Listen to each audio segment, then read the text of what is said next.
Karena dalam serangan cyber ini selalu analisanya dua aja. Ini state actor atau non state actor.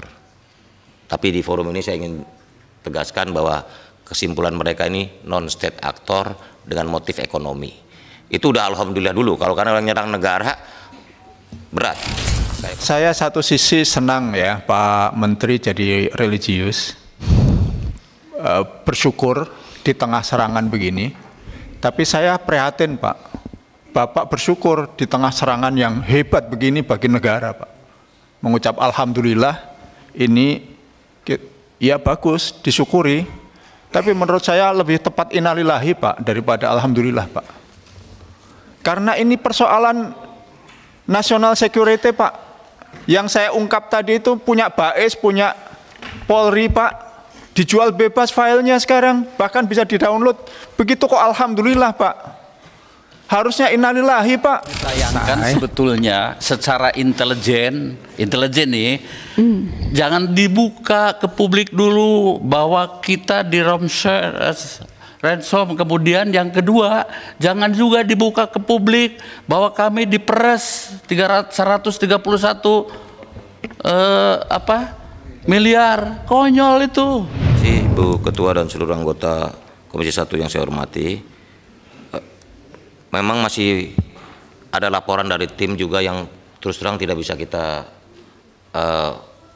ekspos terbuka. Laporan tim yang sedang kerja di Surabaya ini. Ada beberapa hal yang menurut saya bisa menerbitkan optimisme kita di sana. Karena dalam serangan cyber ini selalu analisanya dua aja. Ini state actor atau non state actor. Tapi di forum ini saya ingin tegaskan bahwa kesimpulan mereka ini non state actor dengan motif ekonomi. Itu udah alhamdulillah dulu. Kalau karena orang nyerang negara berat. Kayak beberapa bulan lalu Saudi Arabia, pemerintah Saudi Arabia diserang oleh hacker-hacker Iran. Karena negara aktornya. Itu berat. Dan kita berharap semoga nanti kita laporkan secara berkala Ibu Ketua dan seluruh anggota Komisi 1 tentang perkembangan pemulihan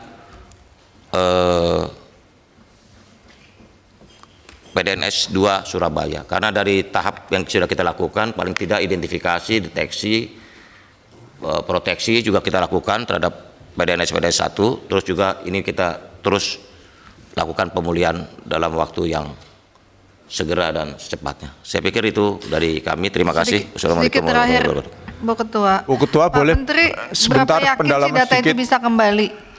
Data bisa kembali itu seberapa yakin? Jangan gini, itu informasi nggak bisa saya sampaikan secara terbuka. Kenapa? Karena kan kita nggak tahu nanti kita bilang beres nih, dia dengar dia sikat lagi, hackernya. Gitu loh. Biar aja itu nanti informasi akan saya sampaikan secara tertutup. Ya Bu, yang penting kita tetap optimis. Begitu. Baik, ini tolong ditayangkan kesimpulan rapat sambil menunggu ditayangkan. Apalagi ya, saya bingung bicara apa lagi, tapi pimpinan, kalau sambil kita menunggu belum ditayangkan selesai, sebetulnya secara intelijen nih, jangan dibuka ke publik dulu bahwa kita di ransom. Kemudian yang kedua, jangan juga dibuka ke publik bahwa kami diperes 131 miliar. Konyol itu. Diam-diam saja. sebetulnya nggak dibuka, Pak.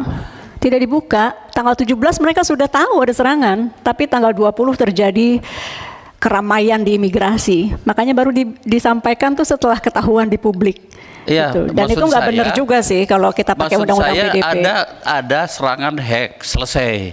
Tidak usah sampai ada meminta duit dan kalau sebagainya. Sebenarnya usah. Kita selesaikan, mungkin ada yang bisa diselesaikan seperti yang Pak Menteri tadi sampaikan bahwa bukan ada di belakangnya negara atau mungkin kelompok tapi perorangan yang dasarnya ekonomi, kita bisa selesaikan secara adat lah. Iya, tapi kok ujuk-ujuk disampaikan, apalagi ditambahkan oleh Bapak dari Telkom meresahkan, itu semua orang tambah resah, Pak. Iya. Bapak pejabat di atas resah, kami di rakyat di bawah itu resah, lebih resah lagi. Ya itu Pak, jadi ini pengalaman Ibu, saya kira ya. Terima kasih. Izin pimpinan, Bu, Ketua. izin pimpinan. Justru sebenarnya kalau tanggal 17 tahu direntas, secara ofisial diberikan kepertenan dong. Jangan nunggu mereka sadar sendiri bahwa mereka sudah tercolong, kan aneh. Gitu loh. Oke. Sudah tercoreng loh, baru ketahui loh. Ternyata iya, baru lapor, baru beritahu. Ini kan unik, padahal mereka itu pengguna. Agak aneh ini. Dan kedua, Ibu, kalau ini belum selesai rapat kita, mohon kalau bisa belum ada kesimpulan, Bu. Karena belum tuntas kita. Kalau skors itu kan hitungannya 24 jam. 24 jam ya. Kita besok kan nggak bisa karena tidak semua anggota, banyak yang sudah balik ke dapil karena besok sudah hari Jumat. Makanya harus kita tutup dulu. Karena kalau skors itu ada jangka waktu gitu. Nanti di poin kesimpulan ini kita sampaikan bahwa kita akan memanggil kembali. Gitu Pak Surman ya. Bu Ketua, sebelum kesimpulan Ya. Bu. Saya satu sisi senang ya Pak Menteri jadi religius. Bersyukur di tengah serangan begini. Tapi saya prihatin Pak. Bapak bersyukur di tengah serangan yang hebat begini bagi negara Pak. Mengucap Alhamdulillah ini ya bagus, disyukuri. Tapi menurut saya lebih tepat innalillahi Pak daripada Alhamdulillah Pak. Karena ini persoalan national security Pak. Yang saya ungkap tadi itu punya Bais, punya Polri Pak. Dijual bebas filenya sekarang, bahkan bisa di-download. Begitu kok Alhamdulillah Pak. Harusnya innalillahi Pak.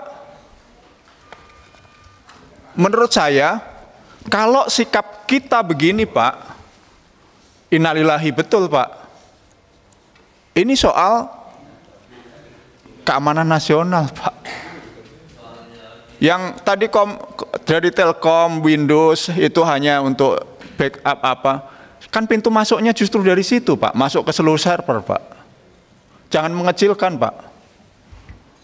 Terima kasih. Ya, cukup ya. Jadi kita kadang bicaranya juga harus hati-hati. Namanya kalau orang salah memang harus hati-hati Pak. Semua tahu kan salah ya. Telkom juga ya. Jadi tadi Telkom tidak boleh lagi ada pernyataan yang sudah ya salah membuat resah. Komunikasi publiknya semua harus lebih baik karena ini sekali lagi masalah ketiganya itu masalah kepercayaan publik. Kita bacakan poin 1. Komisi 1 DPR RI telah mendengarkan penjelasan dari Kementerian Komunikasi dan Informatika atau Kemkominfo serta Badan Siber dan Sandi Negara BSSN terkait perkembangan penanganan insiden di Pusat Data Nasional PDNS. Sementara terkait penjelasan tersebut, Komisi 1 DPR RI menyatakan keprihatinan mendalam atas insiden yang telah mengganggu penyelenggaraan pelayanan publik hingga saat ini belum sepenuhnya pulih. Poin 2, Komisi 1 DPR RI berpendapat bahwa keamanan siber bukan sekedar masalah teknis, melainkan isu strategis yang berdampak luas terhadap keamanan nasional dan kedaulatan negara. Oleh karena itu, untuk mencegah serangan siber di masa depan terhadap PDNS, Komisi 1 DPR RI mendesak Kemkominfo dan BSSN untuk mengambil langkah-langkah berikut. A. Membentuk satuan tugas Satgas Nasional yang bertanggung jawab atas perlindungan keamanan siber PDNS. Satgas melakukan perbaruan sistem perangkat lunak secara berkala, mengadopsi teknologi keamanan siber terkini, menerapkan pendekatan proaktif dan berlapis dalam meningkatkan sistem keamanan siber, serta melakukan evaluasi berkelanjutan terhadap protokol keamanan yang ada. B. Membentuk Krisis Center terpadu yang berfungsi sebagai pusat bantuan atau helpdesk dan memberikan informasi berkala mengenai perkembangan penanganan dan pemulihan sistem pelayanan publik yang terdampak serangan ransomware. 3. Komisi 1 DPR RI akan mengagendakan rapat kerja lanjutan dengan Menkominfo dan Kepala BSSN untuk mendapatkan laporan terkini mengenai penanganan insiden PDNS atau diserangnya PDNS. Jadi ada 2 poin di sini, kita minta bentuk satgas supaya lebih terpadu karena hari ini kita belum lihat keterpaduan di antara bapak-bapak semua. Dan kemudian yang kedua ada crisis center. Crisis center ini salah satu fungsinya adalah secara berkala melakukan penyampaian publik 1 kali 24 jam atau bahkan lebih cepat dari itu kalau ada temuan baru. Jadi publik harus selalu terinformasikan.